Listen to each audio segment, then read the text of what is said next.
മൈഥിലി എന്തോ വേഷം കെട്ടി പേടിപ്പിച്ചു പറഞ്ഞല്ലോ. ഇതിനു മുമ്പ് ആരെങ്കിലും ഇങ്ങനെ വേഷം കെട്ടി പേടിപ്പിച്ചിട്ടുണ്ടോ?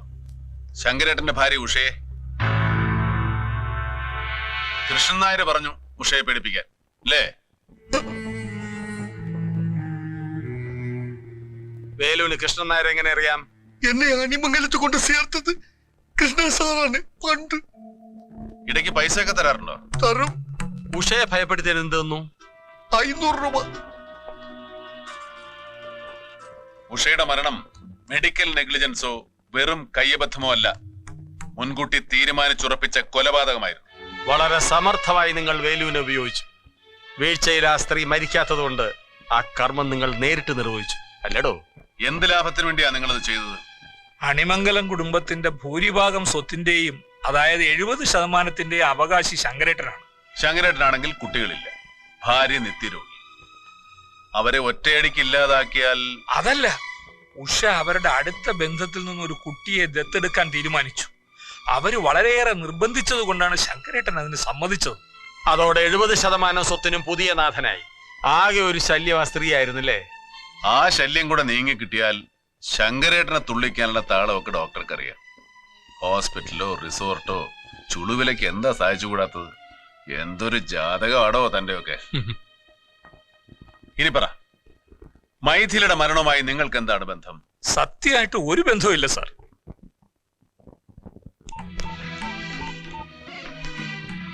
Chacko, get going.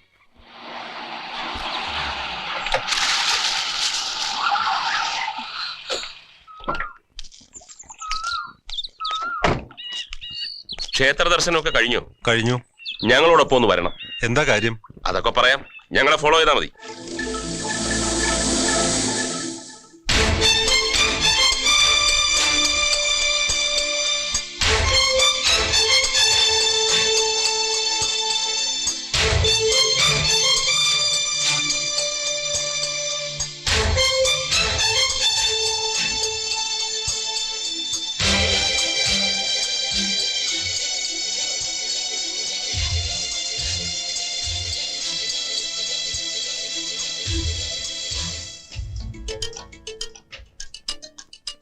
CBIക്ക് കിട്ടിയ വിവരം അനുസരിച്ച് മരണം നടന്ന ദിവസം രാത്രി അണിമംഗലത്തുണ്ടായിരുന്നത് 5 പേരാണ്. അതിൽ മൈഥിലിയെ ഒഴിവാക്കിയാൽ ബാക്കി അനിത, രശ്മി, ലക്ഷ്മി അമ്മ, മായ. ഈ പറഞ്ഞ 4 പേരുടെയോ അല്ലെങ്കിൽ പുറത്തുനിന്ന് ആരുടെയെങ്കിലുമോ സഹായം ഈ കേസിലെ പ്രതികൾക്ക് ലഭിച്ചിട്ടുണ്ട്.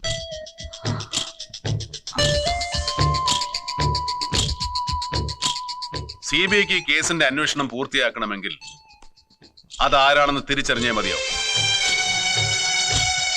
നിങ്ങൾ പോലീസിലോ CBIക്കോ കൊടുത്തിട്ടുള്ള മൊഴിയിൽ പറഞ്ഞിട്ടുള്ളതല്ലാതെ മറന്നുപോയതോ വിട്ടുപോയതോ മനഃപൂർവ്വം വിട്ടുകളഞ്ഞതോ ആയ എന്തെങ്കിലും കാര്യങ്ങൾ അന്ന് രാത്രി നടന്നിട്ടുണ്ടോ? ഇല്ല. ഇല്ല. ഷുവർ? ഷുവർ. Very good. ഒരു ചോദ്യം ശങ്കരേട്ടനോട് ചോദിക്കാനുണ്ട്. ആ ദിവസം ശങ്കരേട്ടൻ എപ്പോഴാ തിരുവനന്തപുരത്ത് നിന്ന് വന്നത്? രാവിലെ. അല്ല, ഉച്ചയ്ക്ക്. അതെ, എനിക്ക് നല്ല ഓർമ്മയുണ്ട്. അതുകൊട്ടെ. അണിമംഗലത്തെ ദോഷം കൊണ്ട് പലരും മരിച്ചെന്ന് പറഞ്ഞല്ലേ? ആരൊക്കെയാ അവര്? സാമ്പിയായിലുള്ള അനിയത്തിയുടെ മകൻ, ചേച്ചിയുടെ ഹസ്ബൻഡ്, പിന്നെ ആ പെൺകുട്ടി. ഒരു പേര് വിട്ടുപോയല്ലോ, ശങ്കരേട്ടന്റെ ഭാര്യ ഉഷ. അത് വിട്ടു. ലക്ഷ്മി അമ്മയുടെ ഹസ്ബൻഡ് അല്ലേ ഒരു ആക്സിഡന്റ് പെട്ട് മരിച്ചത്? അതെ. മരിക്കുമ്പോ അളിയൻ വലിയ കടബാധ്യതക്കാരനായിരുന്നു അല്ലേ? അതെ. എങ്ങനെയാ വലിയ കടക്കാരനായത്? അറിയാൻ പാടില്ലാത്ത പല ബിസിനസ്സും ചെയ്ത് ഒക്കെ തൊലച്ചു. അച്ഛന്റെ സ്വത്തും സമ്പാദ്യവും അണിമംഗലത്തെ അമ്മയുടെ ഷെയറും എല്ലാം പോയി. ഇവൻ വെറുതെ കൊടുത്ത 5-6 ലക്ഷവും കളഞ്ഞു. പിന്നെ കടം വാങ്ങാൻ തുടങ്ങിയല്ലേ? അതെ. മായ എന്തെങ്കിലും സഹായം ചെയ്തിരുന്നോ? അച്ഛന് വേണ്ടി ഇവളും കുറെ കടം വാങ്ങി. ആരിൽ നിന്ന്? From my friend. അതാരാ friend? Akhilesh. Akhilesh auto finance, Akhilesh finance, Akhilesh exports. Akhilesh ആണോ പണം തന്നത്? അതെ. എന്നിട്ട് ആ പണം തിരികെ കൊടുത്തോ? ആ, കൊറേ കൊടുത്തു. തിരികെ കൊടുക്കാൻ എവിടെ നിന്ന് പണം കിട്ടി? ആര് തന്നു?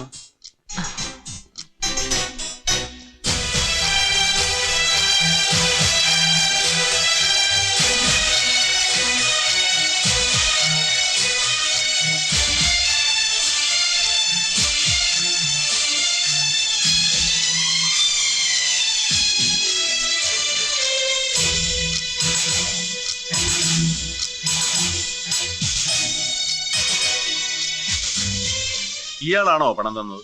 ഇയാളെ എനിക്കറിയില്ല. ഞാൻ പണം വേലുവിന്റെ കയ്യിലാ കൊടുത്ത്. വേലു വഴിയാണോ പണം കടം വാങ്ങിയത്? അല്ല. പിന്നെ കടം വിട്ടാനുള്ള പണം ഇവിടുന്ന് കിട്ടി. ആചാരി കൊടുത്ത പണം വേലു വഴി വാങ്ങിയിട്ടുണ്ട്, കടം തീർത്തിട്ടുണ്ട്. അല്ല സാർ, ഒരു ഡൗട്ട്. ആളെ നേരിട്ടറിയാതെ പരിചയമില്ലാതെ ഒരു സെക്യൂരിറ്റിയും ഇല്ലാതെ ഇക്കാലത്ത് ആരെങ്കിലും കടം കൊടുക്കുമോ? സെക്യൂരിറ്റി ഇല്ലെന്നാര് പറഞ്ഞു? സെക്യൂരിറ്റി ഇല്ലേ ആചാരി?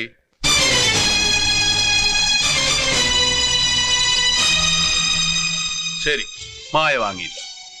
വേറെ ആരെങ്കിലും വാങ്ങിയോ? ഇവരിങ്ങനെ മിണ്ടാതിരുന്നാൽ എങ്ങനെയാ ചാക്കോ? മിണ്ടിയെ തീരൂ സർ. ചാക്കോ, അതിഞ്ഞെടുത്തേ.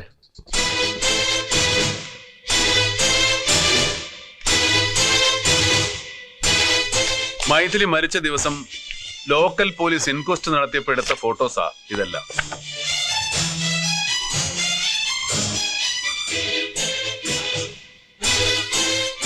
എന്തിനാ വിരലിൽ ഇതുപോലെ സാരി ചുറ്റിയിരിക്കുന്നത്? എന്തെങ്കിലും മറയ്ക്കാനാണോ ലക്ഷ്മിയമ്മേ? എന്തു മറയ്ക്കാൻ? ദാ, ഇത് മറയ്ക്കാൻ.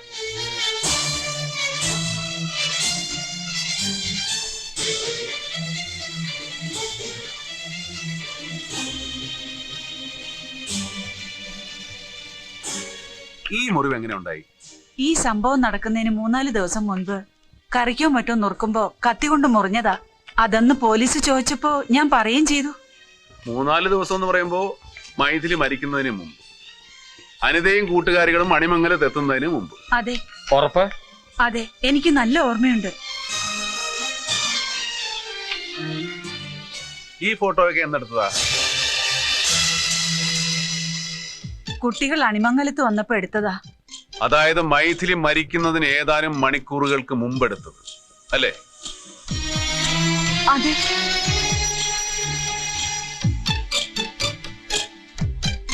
എന്നിട്ടെന്തേ ആ ഫോട്ടോയിൽ കാണുന്ന വിരലിൽ 3-4 ദിവസം മുമ്പുണ്ടായ മുറിവോ പ്ലാസ്റ്ററോ ഇല്ലാത്തത്? 3-4 ദിവസം മുമ്പുണ്ടായ മുറിവ് പെട്ടെന്ന് എങ്ങനെ അപ്രത്യക്ഷമായി? അടുത്ത ദിവസം വീണ്ടും ആ മുറിവ് എങ്ങനെയാണ് പ്രത്യക്ഷപ്പെട്ടത്? മുറിവ് എപ്പോഴാ ഉണ്ടായത്? എനിക്ക് നല്ല ഓർമ്മയില്ല. ചിലപ്പോ ആ കുട്ടി മരിച്ച ദിവസം രാവിലെ ആയിരിക്കും സാർ. ചിലപ്പോ ഒന്നുമല്ല, പെൺകുട്ടി മരിച്ച അന്ന് തന്നെയാണ് മുറിവുണ്ടായത്. അത് എങ്ങനെ ഉണ്ടായി? അതാണ് ചോദ്യം. അത് എനിക്ക് നല്ല ഓർമ്മയില്ല. ഞാൻ ഓർമ്മിപ്പിക്കാം. സ്വന്തം വീട്ടിലും വീട്ടിനടുത്തും ആവശ്യത്തിന് ഹോസ്പിറ്റൽസും ഡോക്ടേഴ്സും ഉണ്ടായിട്ടും എന്തിനാ ലക്ഷ്മിയമ്മയെ 22 കിലോമീറ്റർ ദൂരെയുള്ള കരുണ ഹോസ്പിറ്റലിൽ പോയി ഈ മുറിവിന് ചികിത്സിച്ചത്?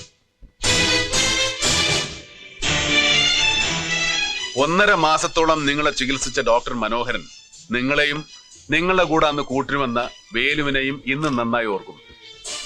ഡോക്ടർ മനോഹരൻ നിങ്ങൾക്ക് എഴുതി തന്ന പ്രിസ്ക്രിപ്ഷനായത്. വേലുവിന്റെ വീട് പരിശോധിച്ചപ്പോ കിട്ടിയതാ.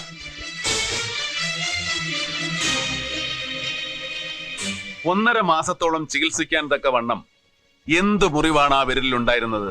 എന്തോ കള്ളത്തരം മറയ്ക്കാനല്ലേ അത്ര ദൂരം പോയത്? യഥാർത്ഥത്തിൽ അന്ന് രാത്രി എന്താ സംഭവിച്ചത്?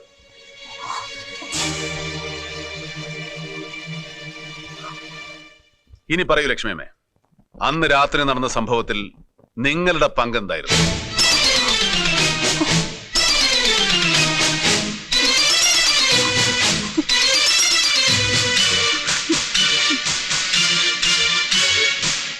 മകള് വാങ്ങിയ കടം തീർക്കാൻ വേലു വഴി ആചാര്യയിൽ നിന്നും പണം ഞാനാ വാങ്ങിയത്. അത് തിരികെ കൊടുക്കാൻ കഴിയാതെ വന്നപ്പോ പകരം തിരുവാഭരണം വേണമെന്ന് ആചാര്യൻ നിർബന്ധിച്ചു. ആ രാത്രി തിരുവാഭരണം കൊടുക്കാനുള്ള അവസാന ദിവസമായിരുന്നു. ആചാരി കൊടുത്ത ഡ്യൂപ്ലിക്കേറ്റ് ആഭരണവുമായി വേലു വന്നപ്പോ പൂജാമുറിയിലിരുന്ന ഒറിജിനലും എടുത്തുകൊണ്ട്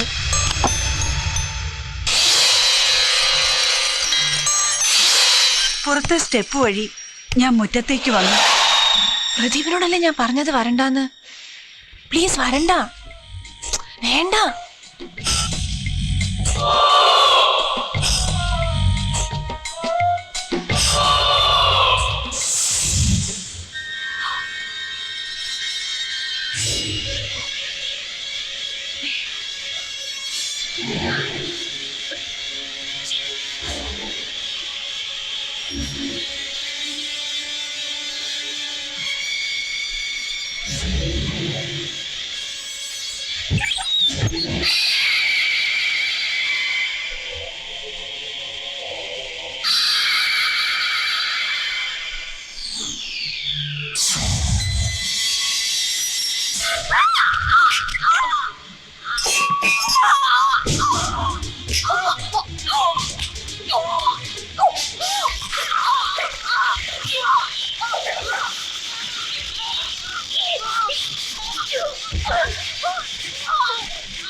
വിധവയായ സ്ത്രീ, പ്രായമായ മകൾ, അന്തസ്സും ആഭിജാത്യമുള്ള കുടുംബത്തിലെ അംഗമായ ഞാൻ അർദ്ധരാത്രി വീട്ടിലെ ജോലിക്കാരനുമായി കാണപ്പെട്ടാൽ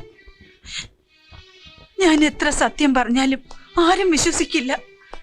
എത്ര തേച്ചാലും മായ്ച്ചാലും അതുകൊണ്ടുണ്ടാകുന്ന അപമാനം തീരില്ല. ആ സമയത്ത് എനിക്ക് മറ്റൊന്നും തോന്നിയില്ല. തിരുവാഭരണം കൈമാറുന്നത് മൈഥിലി കണ്ടു കാണുമെന്നതിനേക്കാൾ ഞാൻ ഭയന്നത് തെറ്റിദ്ധാരണ മൂലമുണ്ടാകുന്ന അപമാനത്തെയാണ്. ഒന്ന് ചോദിച്ചോട്ടെ, മൈഥിലിക്ക് പകരം ആ കാഴ്ച കണ്ടത് നിങ്ങളുടെ സ്വന്തം മകളായിരുന്നെങ്കിൽ നിങ്ങൾ അവളെയും കൊല്ലുമായിരുന്നു. തെറ്റ് തെറ്റ് തന്നെയാണ്, എങ്ങനെയൊക്കെ ന്യായീകരിച്ചാലും.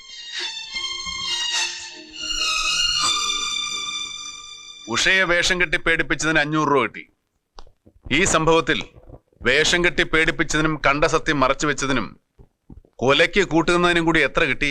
5000 രൂപ കിടച്ചാച്ചു സാർ. അപ്പൊ ഇൻക്രിമെന്റ് ഉണ്ട്.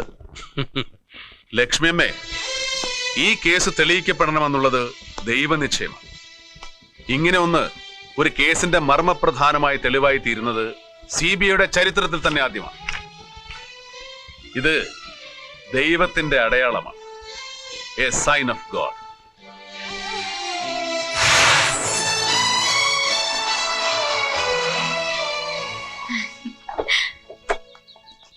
പൂജയൊക്കെ കഴിഞ്ഞോ? എല്ലാം ഭംഗിയായി കഴിഞ്ഞു. കാപ്പ തന്നെ വന്ന് എല്ലാം നടത്തി തന്നു. ഉഷമ്മയ്ക്ക് വേണ്ടി പ്രത്യേക കർമ്മങ്ങളും ഉണ്ടായിരുന്നു. Very good. ഈ കേസ് എങ്ങനെ എവിടെ ആരംഭിച്ചൊന്നും എവിടെ എങ്ങനെ അവസാനിച്ചൊന്നും ഇപ്പൊ സായിക്ക് മനസ്സിലായില്ലേ? Illusion is the product of mind and fact is the product of wisdom. ചിലപ്പോ മനസ്സ് ബുദ്ധിയുടെ വേഷമണി, അത് സൂക്ഷിക്കുക. പ്രേതവും ദോഷവും ഒക്കെ മാറിയ സ്ഥിതിക്ക് ഇനി വെച്ച് താമസിപ്പിക്കണം.